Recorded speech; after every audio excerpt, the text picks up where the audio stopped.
This is ANN News Brief. The international a 3-day hearing on Tuesday on a genocide case filed against Myanmar by the Gambia, in which it accused Myanmar of violating the 1948 Genocide Convention. It has filed the case on behalf of 57 members of the Organization for Islamic Cooperation. The Gambia has charged Myanmar's military with brutally cracking down on Rohingya Muslims in 2017, forcing more than 700,000 Rohingyas to flee across the border into Bangladesh. A UN investigation in which survivors of the alleged genocide were interviewed says the Myanmar campaign was carried out with genocidal intent. Survivors gave numerous accounts of massacres, extrajudicial killings, gang rapes, and the torching of entire villages. In his opening statement, the Gambian Justice Minister Abubakar Tambadou asked the court to tell Myanmar to stop what he called senseless killings and acts of barbarity. Mama will be defended at the ICJ by de facto leader official role as foreign minister. When she addresses the court on Wednesday, it is expected she would reiterate her government's claim that the military was targeting Rohingya militants. After a meeting on Monday with U.S. Treasury Secretary Steven Mnuchin and World Bank President David Malpass, officials from Egypt, Ethiopia, and Sudan say they have agreed to hold 2 technical meetings in coming weeks in an effort to resolve some of the issues surrounding Ethiopia's $5 billion dam project on the Nile River.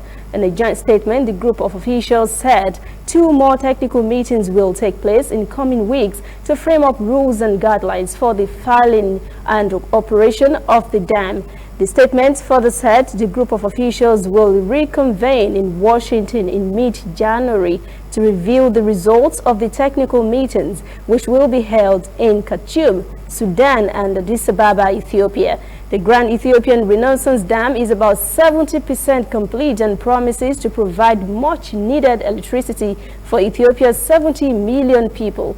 But Egyptian officials are concerned that filling the reservoir behind the dam could significantly reduce the amount of Nile water available to Egypt. We'll be right back. Somewhere in the world, every second of the day, news is happening. And of course, Nigeria is bustling with news day and night. That is why ANN doesn't sleep. Our eyes are peeled, wide open, so no story escapes our radar. We stay abreast of world events and happenings at home. We keep you up to the minute in the world of sports. We give you information to stay on top of your investments and all the hard facts you need to navigate your day.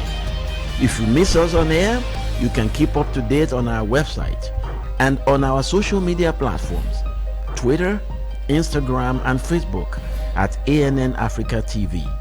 We are ANN, African News Network. We do news right in a truly African spirit.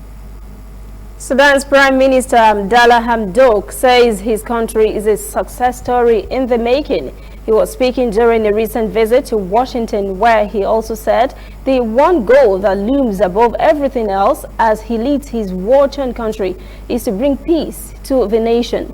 The Sudanese government has been fighting against rebels for years in the Darfur, South Kordofan, and Blue Nile regions. Earlier this year, there were conflicts between protesters and the military in the capital Khartoum.